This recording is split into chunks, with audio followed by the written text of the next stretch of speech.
blue chip stocks, then what happens? Then you just get information. Before you put your money in those stocks as well, don't just take my word for it, by the way. I'm just recommending. I'm not saying you must buy them.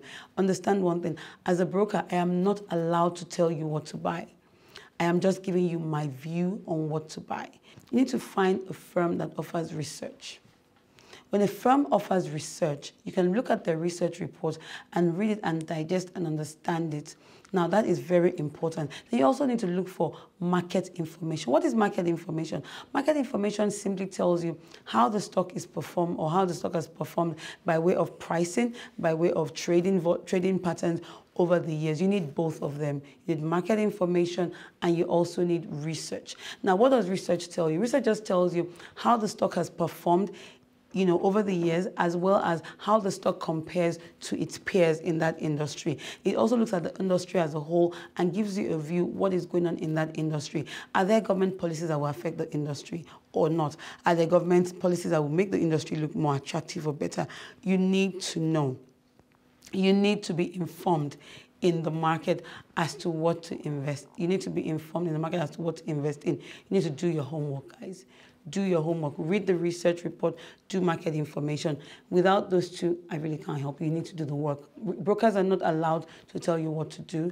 They're only allowed to recommend to you, but the work needs to be done by you. You need to read. So as a low-risk person, you can invest in that.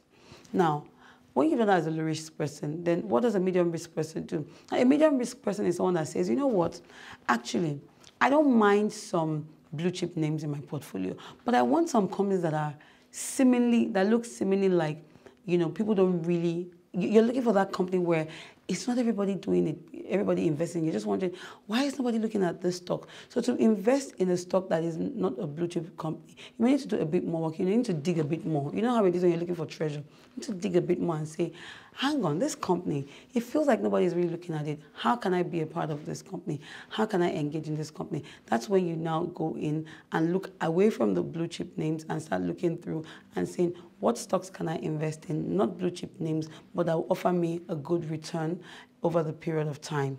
That's, you need to do the work. Again, you need to sit down with your broker because guess what? These stocks change over time and they're based, you need to be informed and you need to know what to do to invest in them. Now, when you do the medium risk, so what does a high risk person invest in? Now, a high risk person will invest in a very small amount of blue chip names, but primarily would look at sort of, stocks that look a bit more risky. So there's this stock that maybe everybody is running away from. The person will be like, oh, everybody running away from this stock. I want to put my money in this stock. Now, people that are also high risk tend to also maybe be contrarian traders. What are contrarian traders? You're losing me. Okay. Contrarian traders are traders who, when the market is going up, they're selling. And then when the market is going down, they're buying. How does that make any sense? It makes sense to them because guess what? Maybe as a contrarian, you're thinking, if everybody is looking to buy something, maybe I should be selling it here because maybe the price has gotten to a peak. I can sell at a price where it's a good price and I can pick it up at a price when it's low. So when the stock is coming down, you think, why is this stock coming down so hard? Why is everybody selling and running away from it? I think I'm going to buy here. I've looked at the risk. I understand this I'm thinking to myself, hang on. It's not that bad. I want to pitch my tent here. And so you as an investor can decide, when everybody is selling, I'm going to buy. When everybody is buying, I'm going to sell. That's contrarian. And they're usually people that have a huge risk appetite because they tend to do a lot more work than those that, that want to be low risk or passive investors. And the people that like high risk tend to be very active investors. They're the ones that you see them every morning when they wake up. Before they even say good morning, they're looking at their portfolio and like, the stock went up today, it went down tomorrow. They're the ones that call their brokers every hour on the hour. Nothing wrong with that, by the way. We're here to serve you. But I'm just saying, you know how it is. They're very involved. And that's what really, when you're a high-risk investor, that's the thing that really will drive you. You're driven by making a good return, price appreciation. Dividend is not really a core focus for you. You're more concerned about price appreciation over the long term. And that's really what's key. But in all of this, what have I said is consistent information. To invest in the stock market, you need to have information. You need to look for information. You need to not only look for the information, you need to consistently read up on the information that you get. And when you read up on it, you can then make very well informed and articulate decisions. It's really all about the decisions that you make. And that's really what makes a difference in a good investor and a not so great investor. Hi, I'm John Obidi, and I have a ton of hobbies. You know what I love the most? Making money with little or no stress.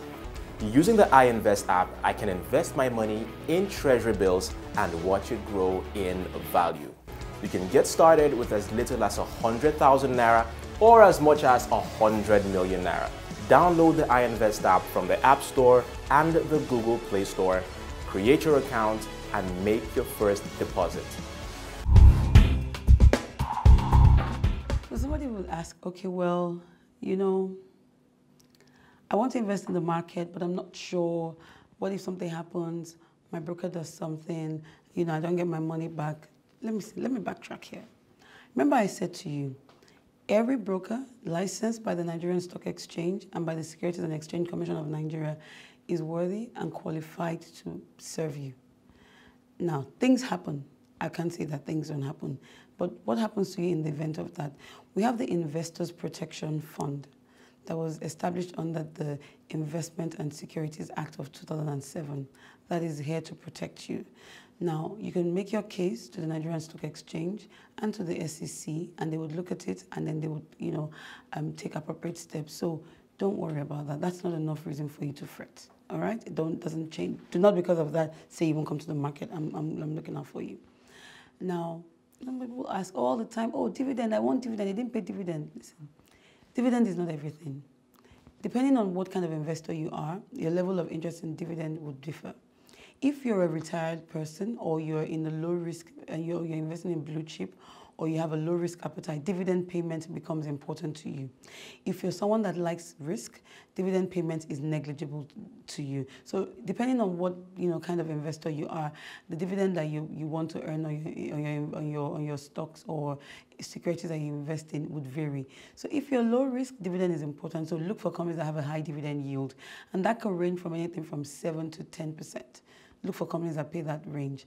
If you're very high risk and you're not dividend yield inclined, it doesn't really matter. So you could invest in any company because what you're looking for is price appreciation. And if you're medium risk, you need to balance it and find companies that give you some level of dividend, but as well as have opportunities for price appreciation. Now, is there anything wrong if I don't like dividend? Absolutely not.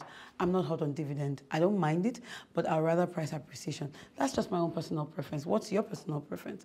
Decide what that is, okay? There's no good way or bad way to be an investor. The only good way or bad way to be an investor is to be comfortable. Your investment needs to make you comfortable. If you are not comfortable and you can't go home and sleep at night when you've invested your money, don't invest it. Simple, really, I promise you. It's not that complicated. You also say, well, Abiola, you've said all these nice, lofty things, but you know what happened to me? I'm like, what?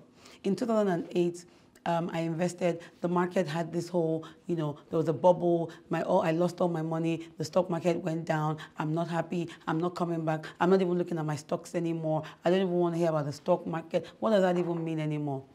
You know what? I'd like to say on behalf of everyone in the market, I empathize with you. But guess what? I lost money too. Really? Yes, absolutely. I lost money too. Brokers lost money. People lost money in the market. But guess what? That's the nature of the market. Remember the first thing I told you. The equities market is very volatile because it has opportunity to make a high reward. And there's also, periods where prices fall down really sharply. And again, there are other factors that affect it. One, the market is very linked to what's going on in the macroeconomic environment of the country it operates in. So let's take Nigeria, for example. Typically in Nigeria, when the oil price is looking attractive, the Nigerian equities market does a bit better. When oil prices are under pressure, the Nigerian equities market feels that pressure as well. And also various things happening globally. So for example, we have a lot of investors outside of Nigeria that come and invest in our market. When they decide to leave the market, because they're selling down, that also impacts us. So there are many factors that impact the market that are outside of your control. Now, the other thing I would also mention is the market has many participants and you don't know everybody. You don't know, you may know what your friend is doing, but you don't know what your friend's friend is doing, or you don't even know what anybody else is doing. You don't know. And because you don't know, it means that they're subject to many changes in the market where you can't even predict. And because you can't predict it, it means that things happen outside of your control. That's why it's also volatile. Now, there are also things that happen to companies as a whole. So for example, you can have a company in a sector that has a bad experience. Maybe, for example, the company is into agriculture and they had an adverse weather condition that affected all their crops. Or something happened in the company where maybe their machine broke down and they couldn't manufacture for a couple of months, and because of that they lost market share. It could be anything, so it could be company specific.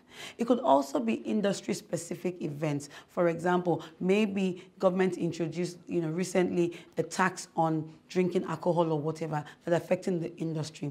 Those things will affect the companies in that space. Some more, some less, but it will affect them nonetheless. Now, 2008 was a function of mostly macroeconomic factors and also largely poor decision making by investors. A lot of investors didn't do their homework. Let's be real, guys. You know the truth. A lot of us didn't do our homework. We bought those companies because our friend says, I bought it last week, it doubled. No, that's not the right way to invest. That's not the right way to invest, people. Do your homework. Remember what I said, do your homework. So partly you're to blame. You didn't do your homework when you were investing in those stocks, or you bought stocks and hope that they were going to go higher, but you didn't understand what you were investing in. So partly it's your fault as well. Take responsibility. Now, I'm not here to blame you. I'm not here to make you feel bad. I'm going to be honest with you. I lost money too. All right? I lost money too. So we're all in it together. But I have learned my lessons. You need to learn yours, and let's move on from that. So what have I said that would help you go forward? What I've said to you is that do your homework.